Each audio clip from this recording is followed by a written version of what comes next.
everyone take their seat, please? Will you take your seats, please?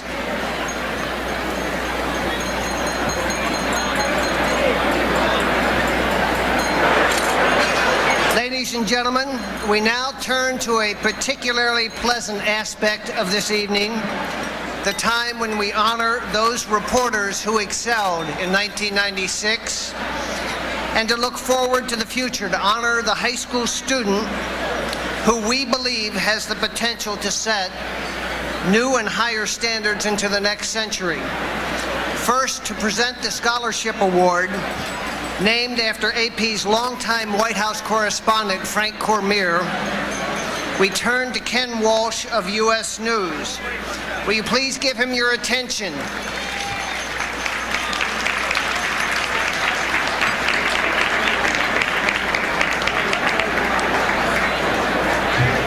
Let me have this a second.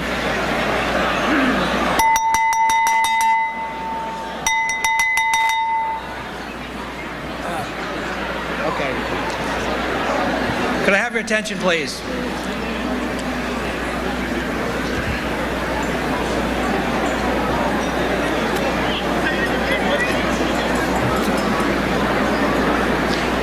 Thank you.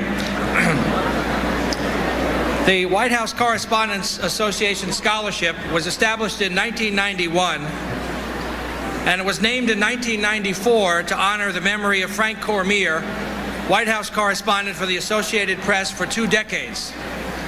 The $2,000 award, derived from contributions to our scholarship fund this year, is designed to recognize the accomplishments and potential of a college-bound high school senior. This year's recipient was honored because of her clear academic achievements, excellent journalistic potential, and solid writing ability. The recipient's goal is to become an electrical engineer and lawyer and an entrepreneur in her own corporation.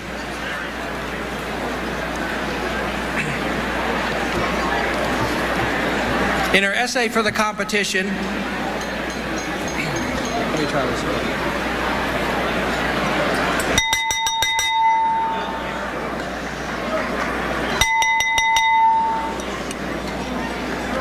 Thank you.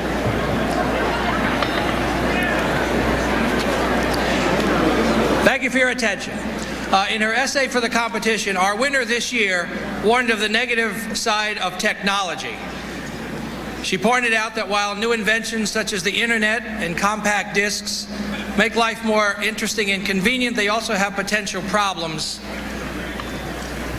She talked about how people need to interact more with each other and not be carried away with technology so they lose the human connection.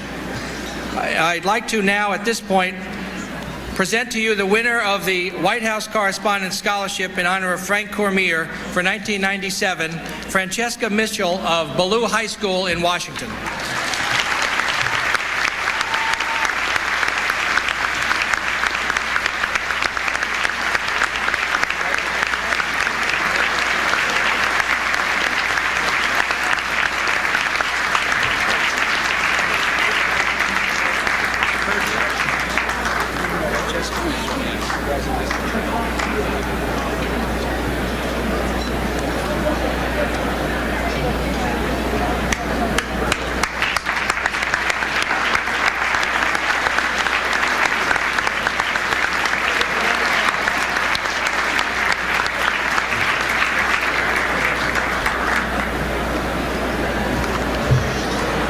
Thank you, Ken.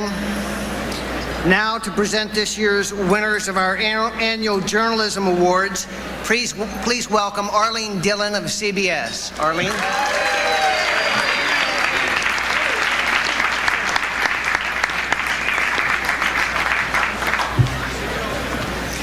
President Mrs. Clinton, Vice President Mrs. Gore, ladies and gentlemen, once again, I am honored to present to you tonight the winners of the 3 top awards given to fellow journalists by the White House Correspondents Association and 2 by the Congressional Galleries. Before I begin, I would like to invite the President and the Vice President up here to join me and help me present these awards. Where do you want us to stand? Right here is fine. They'll come up and take pictures with you. First, let's take a moment to give a hand to our judges. They worked tirelessly this year. We had a lot of very qualified entries. Their names are in the program. I won't read them all to you, but please take a moment to read them yourselves. Thank you, judges.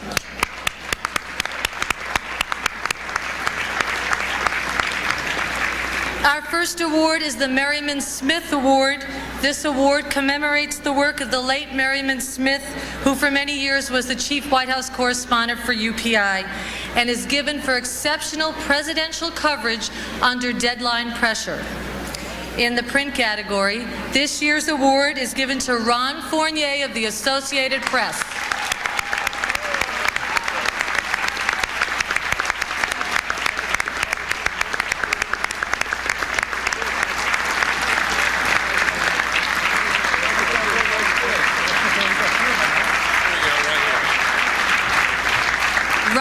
Recognized for his coverage of the President's second-term cabinet announcements. He worked well into the early hours of the morning to produce what the judges called a wire service exclusive that was right on target.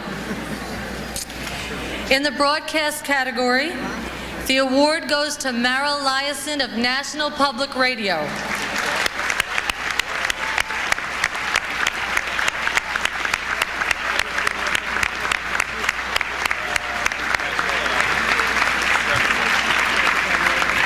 Mara's report about a small California town during the 1996 Clinton campaign was called an insightful audio portrait by the judges. Our second award honors Aldo Beckman, the late White House correspondent and Washington bureau chief of the Chicago Tribune. It is given for overall excellence in presidential coverage. This year, the award goes to Todd Purdom of the New York Times.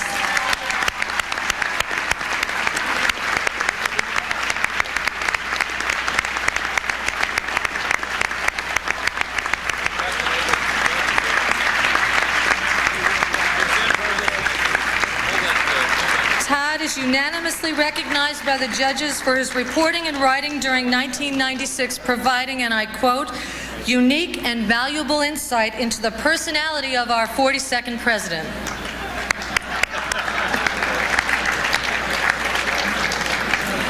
The third award, the Edgar A. Poe Award for excellence in news coverage of national and regional significance, is given in honor of our friend and former Washington correspondent of the New Orleans Times, Picayune.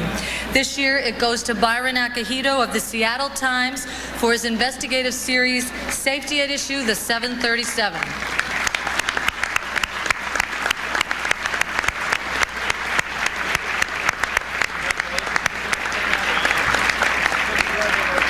Mr. Akihito persevered in the face of personal attacks by a corporate giant with vast clout in his own community. The judges called it a story with global implication, a courageous work. Byron also received this year's Pulitzer Prize for beat reporting.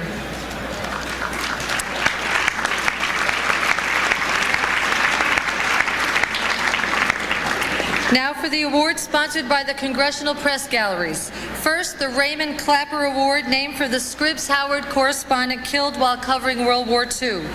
First prize goes to Elizabeth Marchek of the Cleveland Plain Dealer for her report on the FAA and ValueJet Airlines.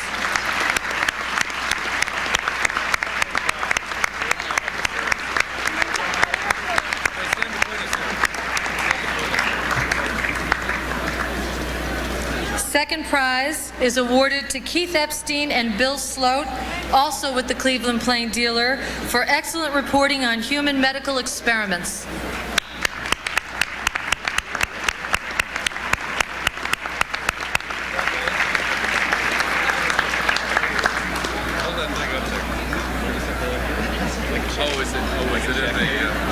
And finally, the Worth Bingham Memorial Award for investigative reporting of national significance to the public interest. This award is once again given to Byron Akihito of the Seattle Times for Safety at Issue, the 737. This one.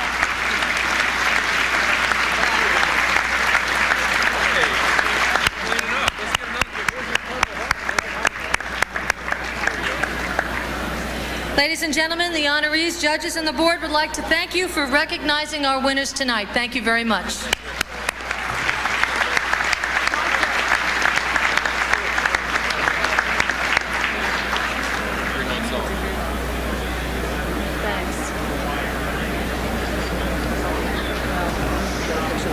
Oh, come here. Hey, wait a minute. Come here. Mr. President, let's get a quick picture here. Larry. Where's Sharon? Sharon. Sharon. Little mother picture. Oh, thank you. Okay, there we go.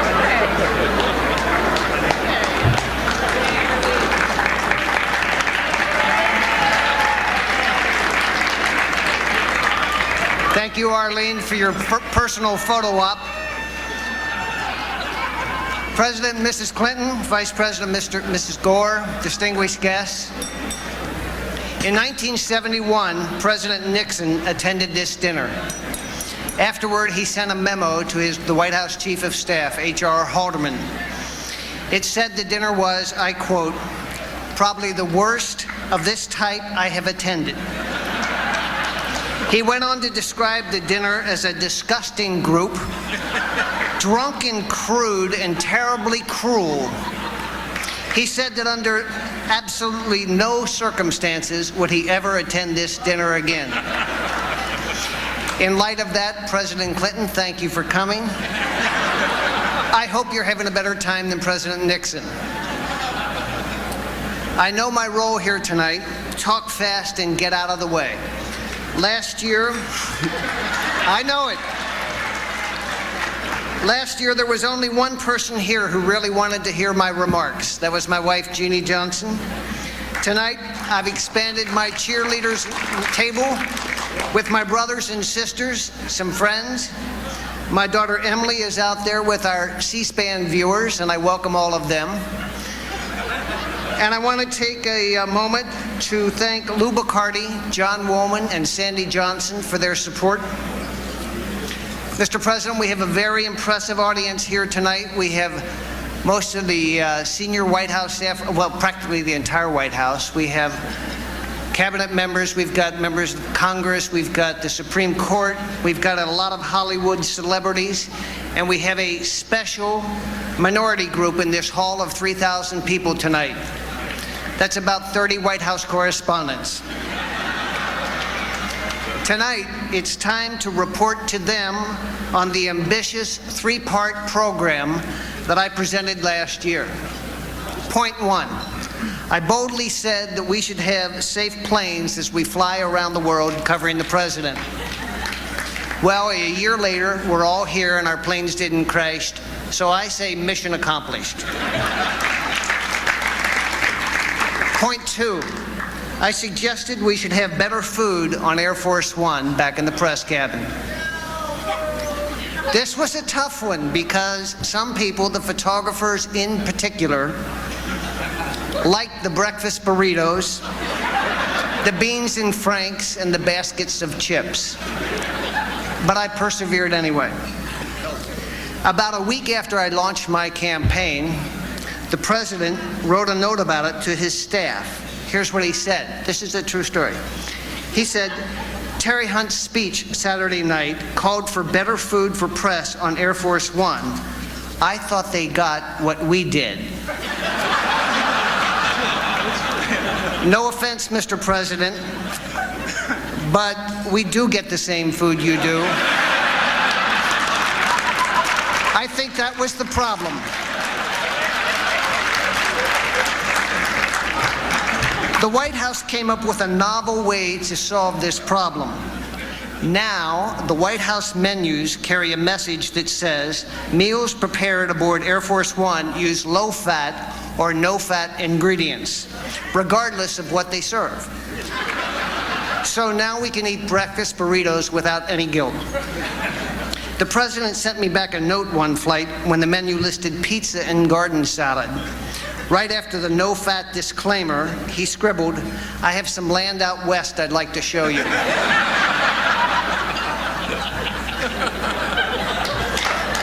Point three.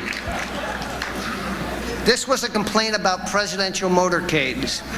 I said the press vans had fallen so far back in the motorcade that we weren't in the same zip code as the president's limousine. On this one, the news isn't so good. Forget the same zip code hopes. We're so far back now that our letters come back stamped, return to sender, address unknown. So there you have it, success and failure. And I raised the price of this dinner to boot. For that, Sarah McClendon chewed me out as only Sarah can. She did. So I knew it was time to step down, but I have a worthy successor, Larry McQuillan, who has promised to remedy all of my shortcomings. It's with a great deal of pleasure that I turn over the microphone to my colleague from Reuters, Larry McQuillan.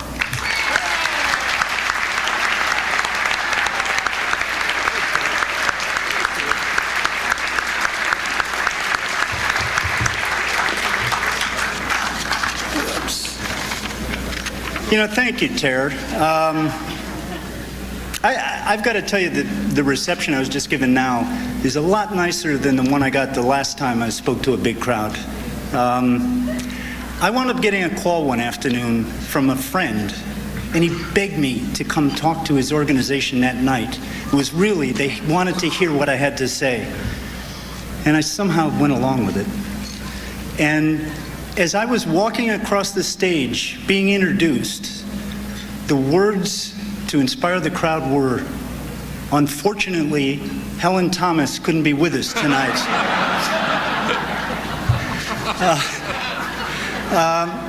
Actually, I just really have a simple message. I just want to thank you for participating in this dinner.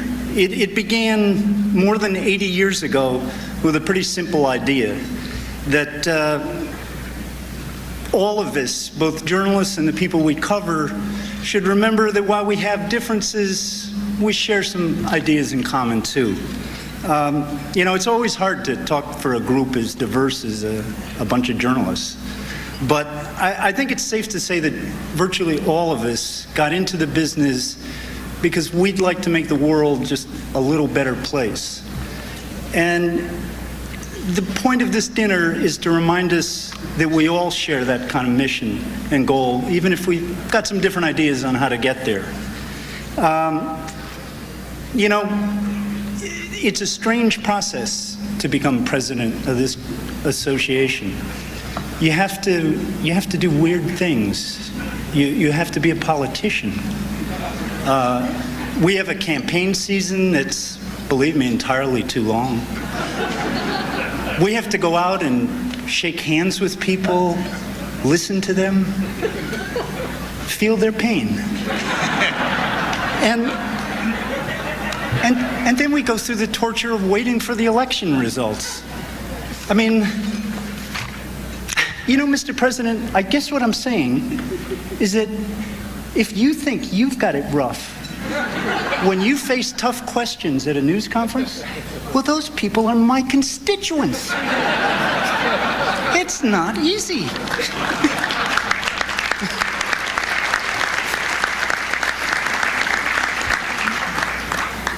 Actually, it just occurred to me, Mrs. Clinton writes a weekly newspaper column.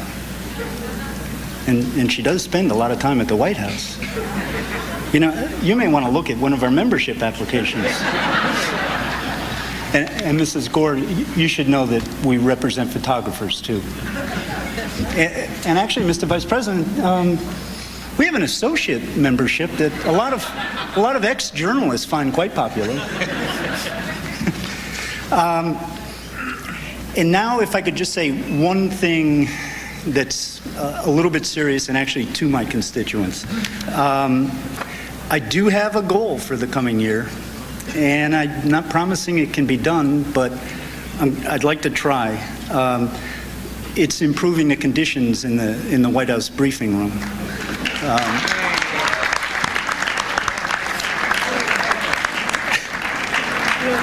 A colleague of mine recently likened it to a rundown waiting room at a Greyhound station. It's seriously, it's really being unfair because Greyhound doesn't deserve that kind of rap. And I must admit, another friend worries every time that James Lee Witt comes in for fear he may declare it a disaster area. But, you know, we don't want to move out of the press area, and there isn't a need to. The proximity it offers is essential for us to do our jobs. But hopefully we can cooperate among ourselves and with the White House to make it function better for all of us. And finally, this dinner gives us a chance to say thanks to the White House staff, and in particular, we all really appreciate the effort and courtesy that we're treated with every day by Mike McCurry and Marcia Berry and Lorraine Voles, and we do appreciate that.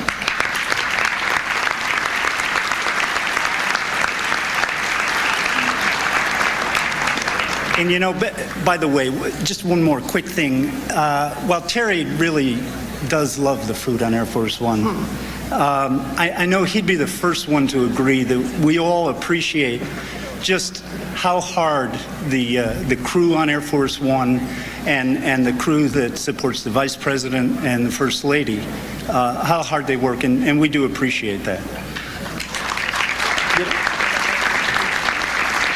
Anyway, Terry, come here. This is the point Terry really looks forward to. This is a sign of our appreciation for all the hard work that I know you've done, and you really have. And I can't tell you how much I admire it and how much I'm worried about doing it myself.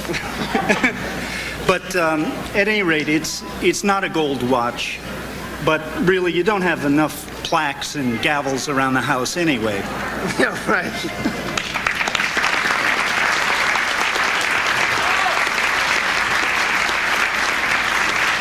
Thank you, Larry. The thing I like about this is this means that I'm in the last moments of my presidency, and it's going to him now. It's now my pleasure to turn to the man this dinner is designed to honor. In its 83 years, the White House Correspondents Association has had but one toast. Please join me in that toast now. To the President of the United States. Here.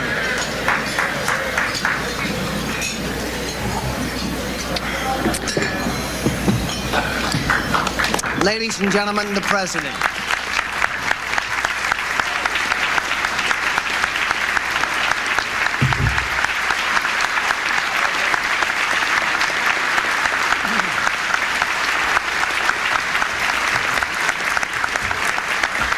Thank you very much. Thank you.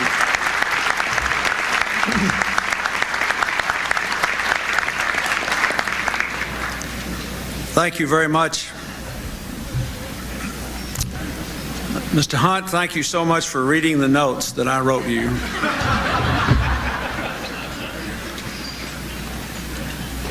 Just like every other journalist, make all my memos public.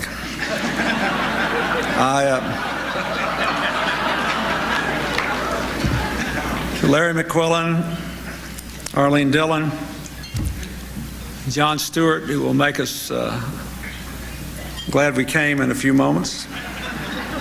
To all the distinguished head table guests, and ladies and gentlemen, I tried to fulfill Terry Hunt's agenda as president. Those are real notes I wrote him. And I will try to fulfill Larry's agenda. I think it's terrible, the conditions in which the White House press corps labored. It really is. It reminds me of Nurse Cratchit's office in One Flew Over the Cuckoo's Nest.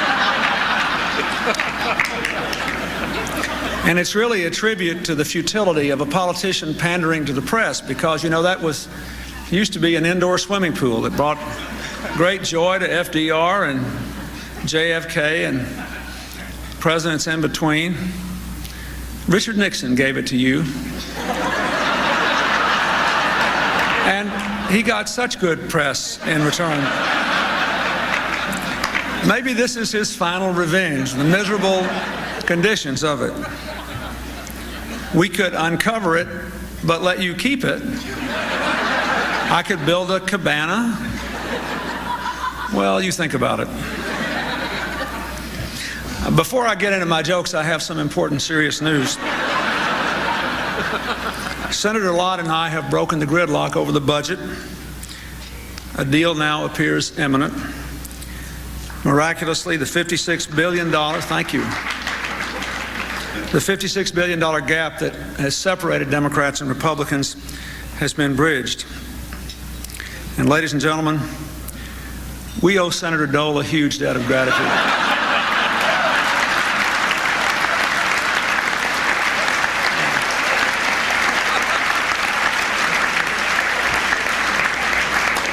And the best part is we don't have to start paying it back till 2005.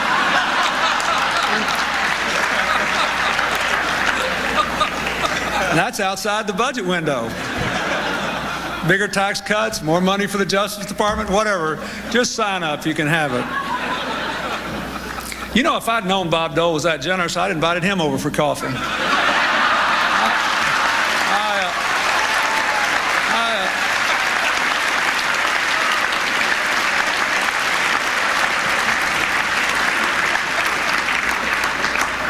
I want to congratulate the awardees tonight. Byron Acohito, who's come from so far away and did such good work. And then there are the local winners, Ron Fournier, Marl Eisen, Todd Purdom. Of course, I'm not familiar with any of your work, but I'm sure it's very good. But this Purdom guy's name sounds familiar. Purdom, I think I read it in the engagement announcements recently. Hillary and I congratulate Todd and Dee Dee on their marriage next month.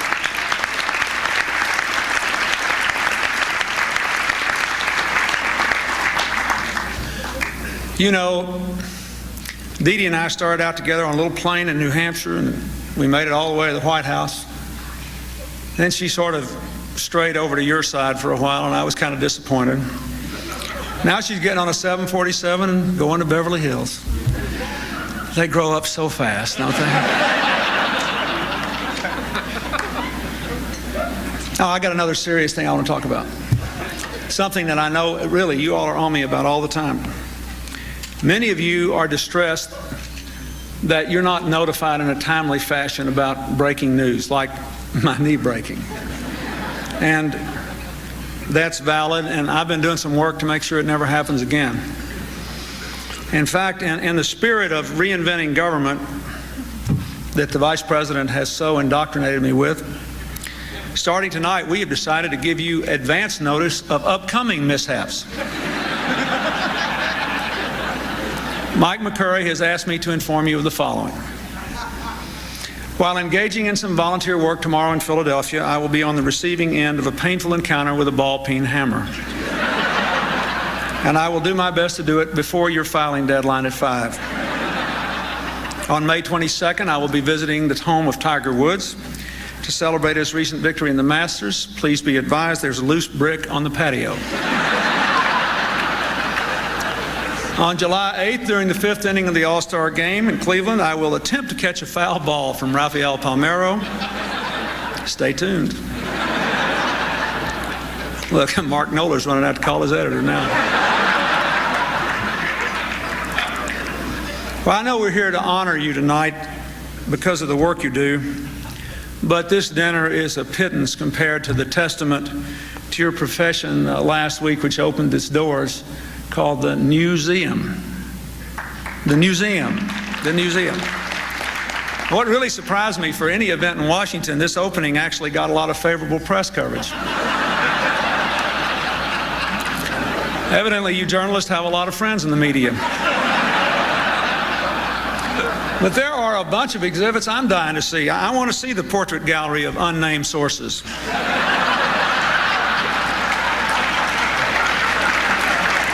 The Gergen and Shields retrospective. The museum's crown jewel, the Hall of Pundits. Modeled after the Hall of Presidents at Disneyland. It features mechanized mannequins mouthing contentious blather. No, wait, that's the McLaughlin Group.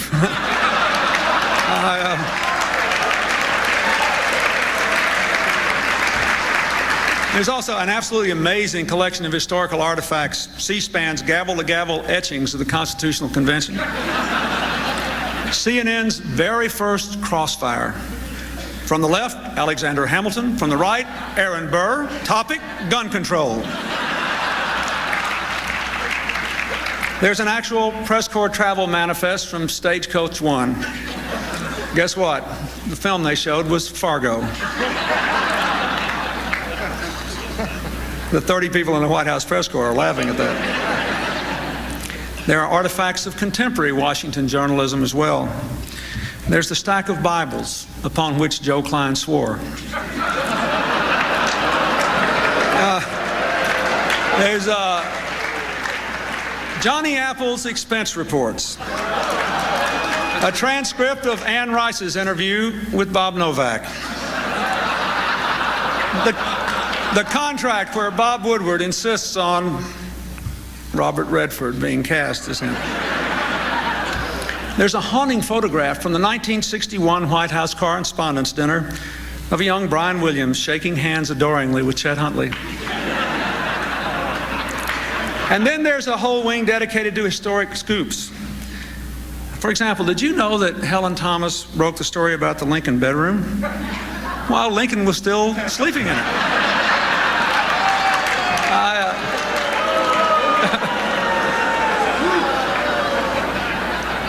However, the most important part of the museum is an exhibit which poses an utterly fascinating question, both contemporary and historical. How would current White House correspondents and columnists have covered past presidential administrations? Have you seen this? I mean, this is an incredible thing. In the exhibit, everyone in the current press corps is making fun of Millard Fillmore's name. And that's everyone except Wolf Blitzer. David Letterman keeps calling William Howard Taft Tubby, and Teddy Roosevelt Old Four Hours. Maureen Dowd writes a column dismissing the first presidential election as politics as usual.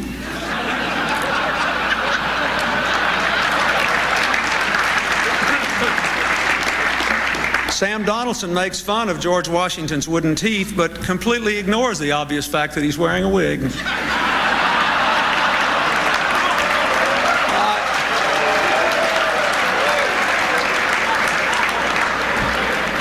The New York Times calls for a special counsel to look into George Washington's winning campaign in the Revolutionary War because Lafayette was French. And Barbara Walters asks the father of our country, if you could chop down a tree, any tree at all, what kind of tree would it be?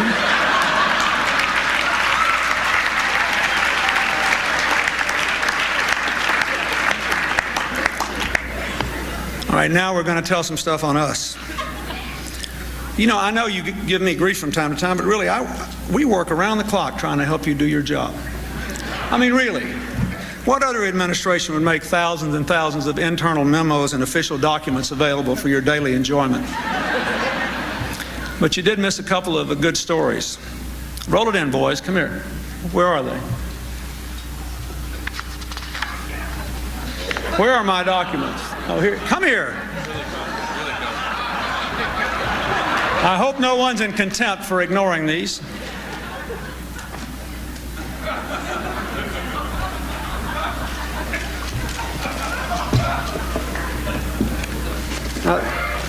This is just a representative sample.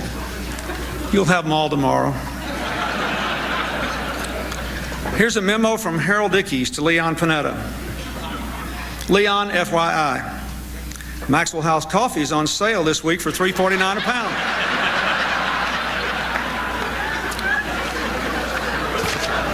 Here's a copy of a check we mistakenly thought was a small campaign contribution from AT&T. Turns out that by cashing it, we authorized a switch in our long-distance service.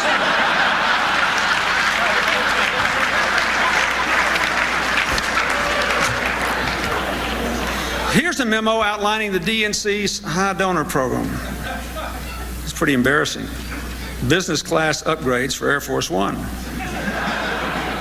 Mr. Speaker, it could have been you.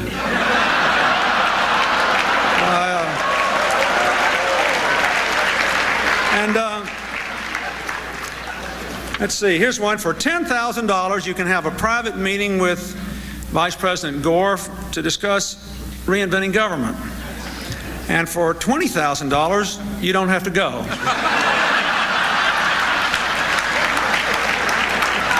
And this is the most embarrassing one of all from the White House visitor log last year. I can't believe any of you missed this. It seems that during the period of time when the First Lady was recording her Grammy Award-winning album, Milli Vanilli came to the White House 32 times.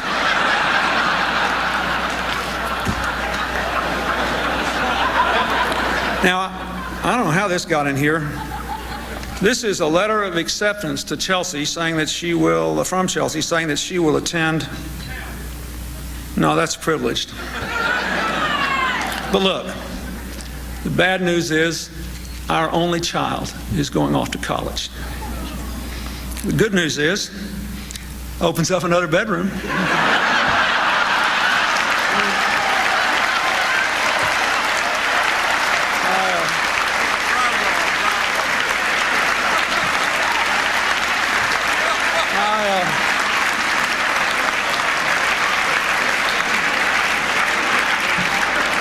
But now look, you all know I want to build a bridge to the future, not the past. I'm interested in the future, so I want you to just forget about the documents. Now, we know how important technology is to our future, and the White House has always been the center of new technological developments ever since John Adams occupied it. There was the electric lights, the telephone, the telegraph, the tape recorder, and the clapper. And most recently, the computer. Now, just last week, the Vice President and I used a computer in the Oval Office. I felt like a kid who first got to drive. He actually let me do some things on it.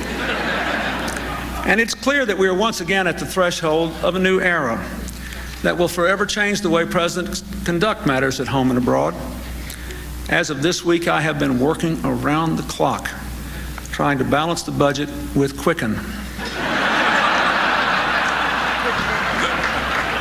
And I want you to consider this. In the post-Cold War era, the introduction of the computer has raised a profound question. Whose finger do you want on the Control-Alt-Delete button? You know what my favorite button is? F2. Search and replace. I have enjoyed the daily press clips so much more since I discovered F2. I read them online now, and then I search and replace. Thanks for showing me that, Al. I mean, after all, look, your news reports are just a first rough draft of history anyway, and I'm just doing the F2 thing to do a little editing.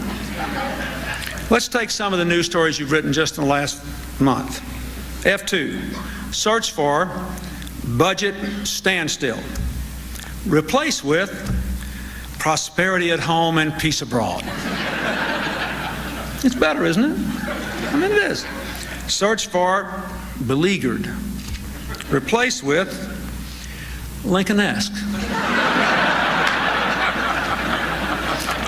Search for independent counsel. Replace with the ice cream man. I'll never forget how I found out about this incredible device, search and replace. I walked into the Vice President's office not very long ago, and he was there working on his computer, F2, search for Bill Clinton.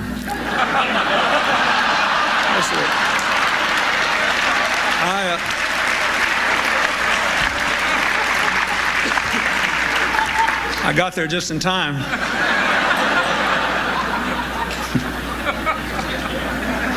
James Thurber said that humor is one of our greatest and earliest national resources that has to be preserved at all costs. Well, I hope we've saved a little up tonight and enriched it.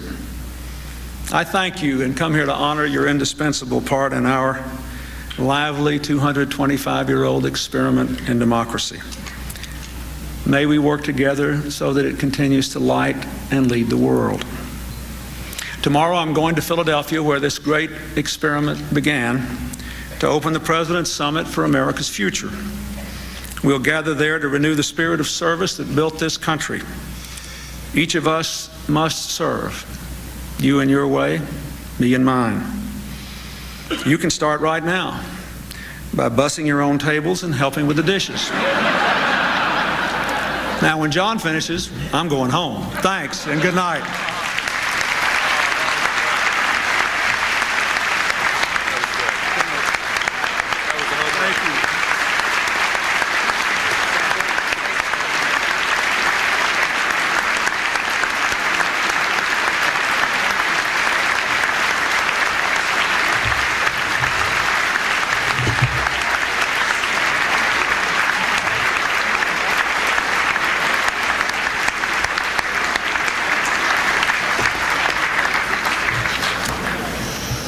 Thank you, Mr. President. The Vice President wants you to explain that reinventing government joke. He wasn't quite sure what that was all about. Now we turn to a veteran of the stand-up comedy circuit and television. Jon Stewart is considered one of America's top young comedians. He has hosted his own nighttime talk show for MTV, aptly titled The Jon Stewart Show. His recent television credits include a live one-hour HBO comedy special, Jon Stewart Unleavened. This fall, he appears opposite Drew Barrymore and Jennifer Beals in the feature film Wishful Thinking. There's a lot more about Jon Stewart that I could tell you, but one of the nicest things is simply this: he showed up when someone else didn't. Ladies and gentlemen, Jon Stewart.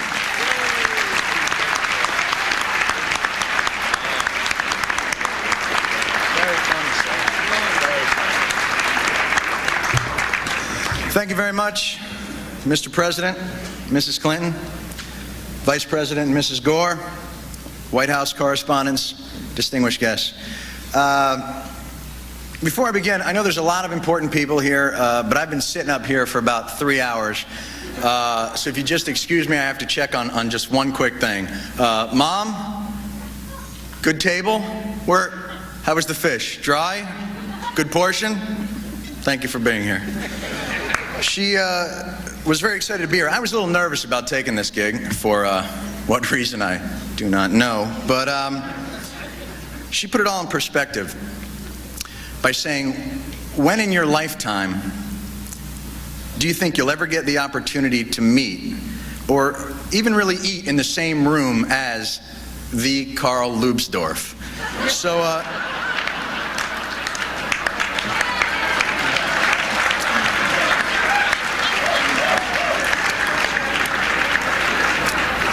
they told me that name would work. I really don't know who he is.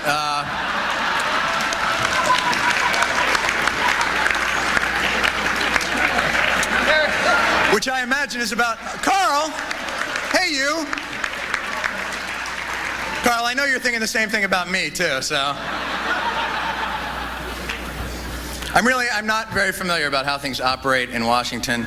I don't know the protocol of these dinners. I got some advice from Washington insiders to sort of help me along with how my speech was supposed to go.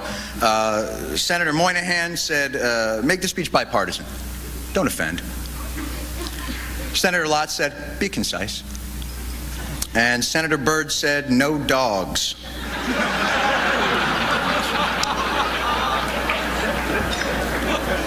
Apparently that guy just really hates dogs. Rosie O'Donnell was the president's first choice to be here this evening, and she withdrew, citing a nasty and brutal confirmation process.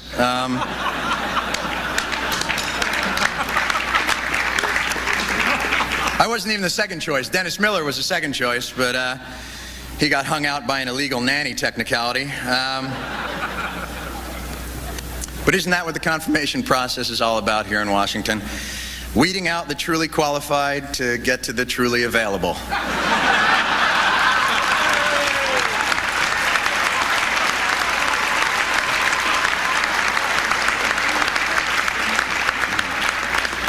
One more like that and I might get to go to the Vanity Fair party.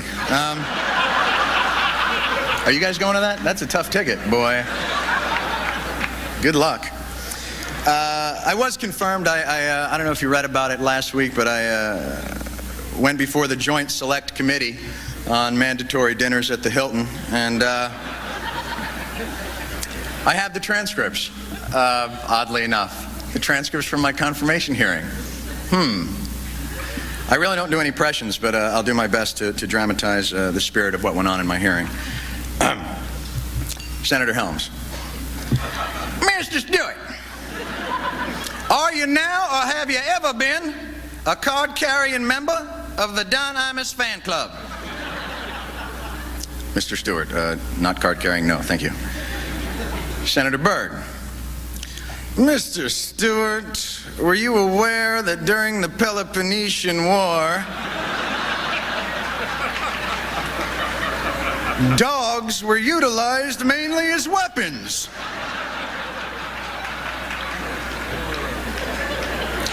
No, I didn't know that. Are you sure you don't have a dog? Yes.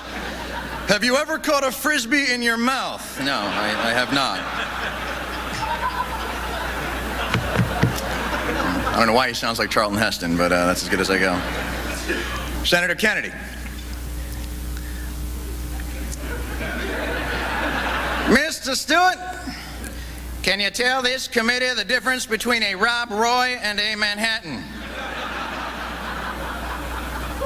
Sugar and crushed fruit in the glass? I vote to confirm. I know that's an obligatory joke. To be honest with you, I love Senator Kennedy. I think that guy's the coolest. Although, I do think he has kind of an enormous head. Honestly, it doesn't even look like a head. It looks more like a container for a head.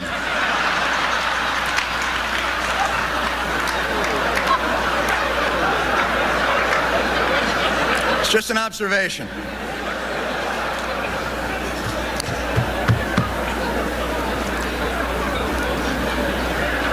Congressman Patrick Kennedy. Well, they're giving him a shot on the Joint Select Committee. Congressman Patrick Kennedy. Mr. Stewart, do you like video games?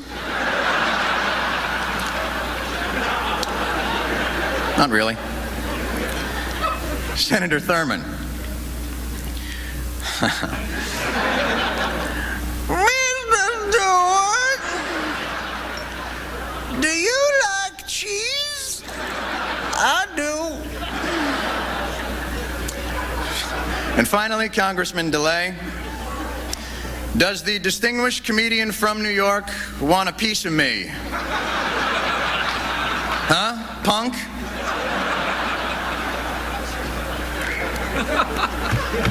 But I am very happy to be here, and let me just say this is the nicest Seder I've ever been to.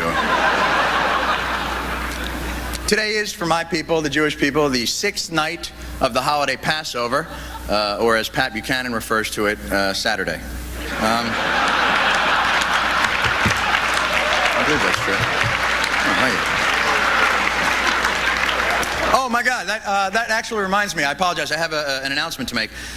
Due to a scheduling conflict with a local convention, the Albright Bas Mitzvah will now be held in the Coolidge Room. Congratulations, Miss Albright. She's Jewish now. Just trying to welcome her to the team. I think it's great. Miss Albright can find out about her Jewish heritage, and it doesn't really drastically change her life. She can go on with her work and doing the things she did. Whereas when Ralph Reed found out he was Jewish, he had to quit his job. So that was really tough.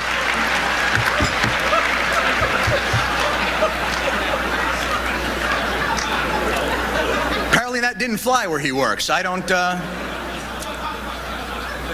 Mr. Reed did quit the Christian Coalition, but Pat Robertson says the split is amicable, and in fact wishes Ralph, quote, mazel tov. Although Pat's a little annoyed, he has to change the name of his show to the 699 Club. Sorry. Isn't that McCurry's job? I have an announcement right here. Thank you very much, Terry. Oh, wow. Pierre Salinger has just announced he has definitive proof that tonight's coffee has been replaced by Folgers crystals. Apparently he has videotape and chat room transcripts.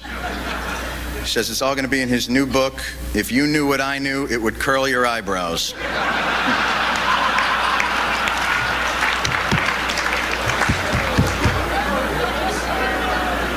What happened to Washington books, by the way? What is the whole thing now on the new tell-all insider books?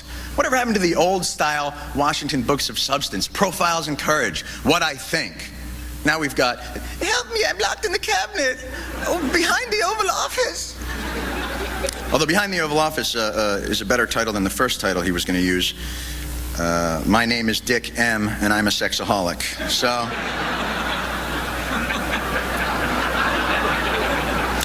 guess I'm not going to that party after all. Speaking of Mazel Tov here, there are congratulations in order, apparently, in marriage. Mr. Greenspan and Andrea Mitchell were married. That's excellent news. Miss Mitchell, you must be thrilled. I mean, in the drab workaday world of journalism, how can you not be swept off your feet by the electrifying charisma of a veteran economist?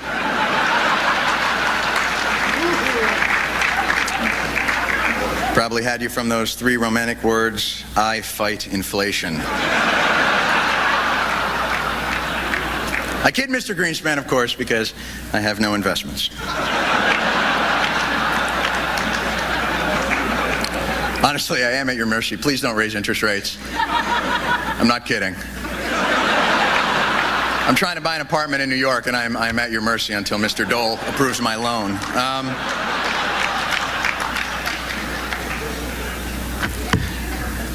Speaker Gingrich did get a loan from Mr. Dole, $300,000. They say he got a sweetheart deal, but I think he ought to make prompt payments on that. Mr. Dole seems like a pretty tough customer, and I think one guy here on crutches is enough.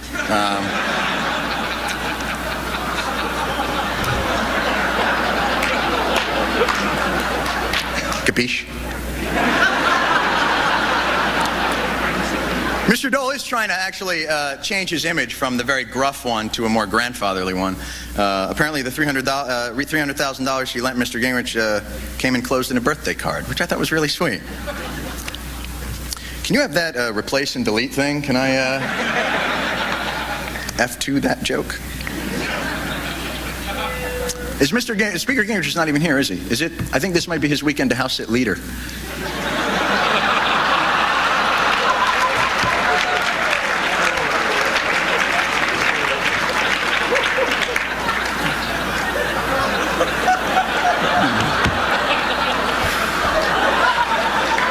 He's back.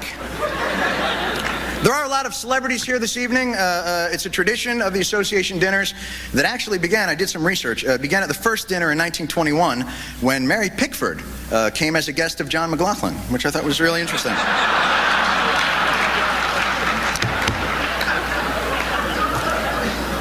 Ellen DeGeneres is here, a very big celebrity.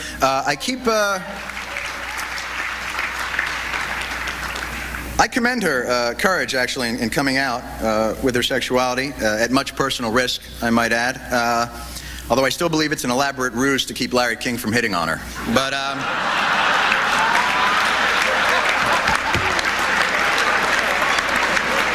Sir?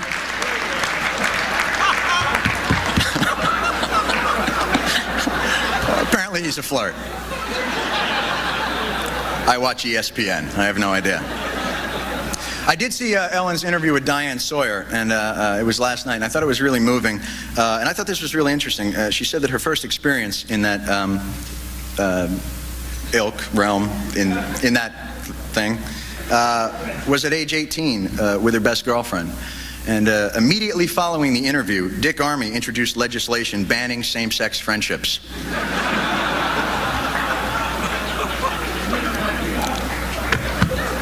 I blew that one. That was a good one, too. Yeah. But all these celebrities are surely a boon for C-SPAN. I would bet tonight that they are almost sure to double their viewer. even though we are preempting the regularly scheduled program, Blue Goose, The Making of a Podium. You know, we actually had something like C-SPAN where I used to work, only we called it a security camera.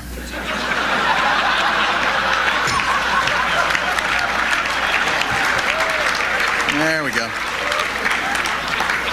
I like C-SPAN. It's mesmerizing, kind of like the Yule log. It's, I'll tell you what, it isn't very exciting, but wait until high-definition TV hits. I have heard that if you watch C-SPAN on high-definition TV, it gives the illusion that Vice President Gore is three-dimensional.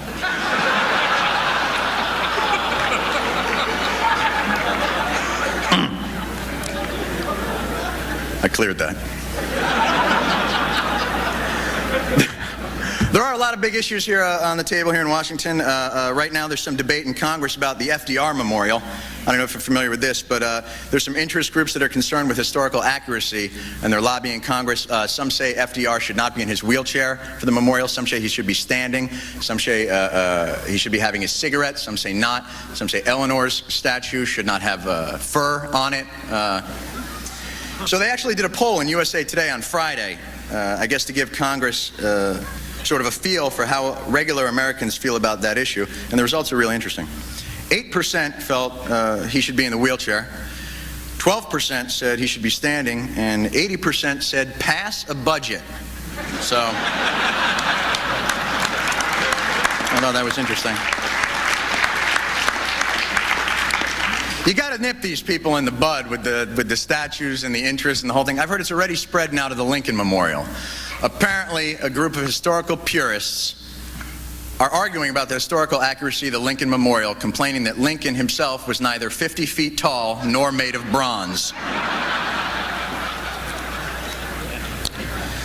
But Washington has always been a hotbed of social protests. I guess the biggest recent one was the Million Man March, or as many of you probably remember it, that day we called in sick.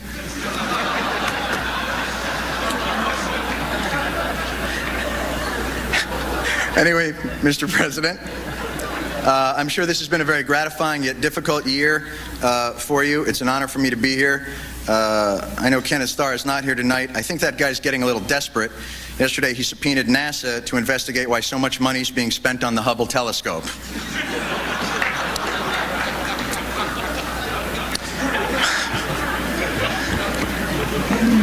Nope, nope, nope, nope, nope. I was told if I go over my allotted time, the Peruvian hostage release team was going to come in here and take all you people out. Hey, you know what would be a good thing to get to? The end. As we approach the millennium, I guess the real job of government is to watch out for all the lunacy that's been going on. The closer we get to the year 2000, the more lunatics seem to come out of the woodwork. And I'll tell you, it's already happening. You know who really scared me? Was that crazy cult leader from California, Bob Dornan. So thank you all very much for your time. This has been a great honor for me. Have a good night. Thank you.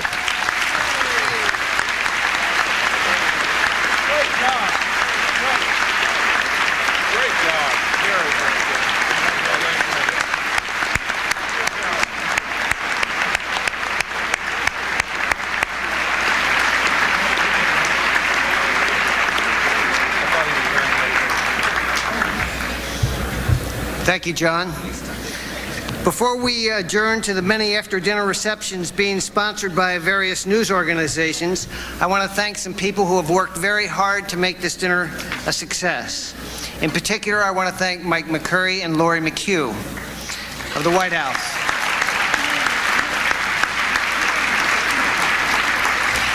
The chief architect of this dinner, the person who worked the hardest, was Julie Whiston, one of the sunniest, most efficient people I've ever met. She was terrific. And let me thank Sharon Quarles, Rebecca Krantz, and George Pullis. This was a huge undertaking.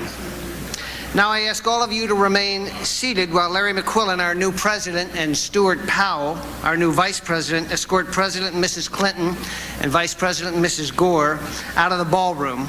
We thank them for attending. We thank you all for coming, and we'll see you all again next year. Thank you.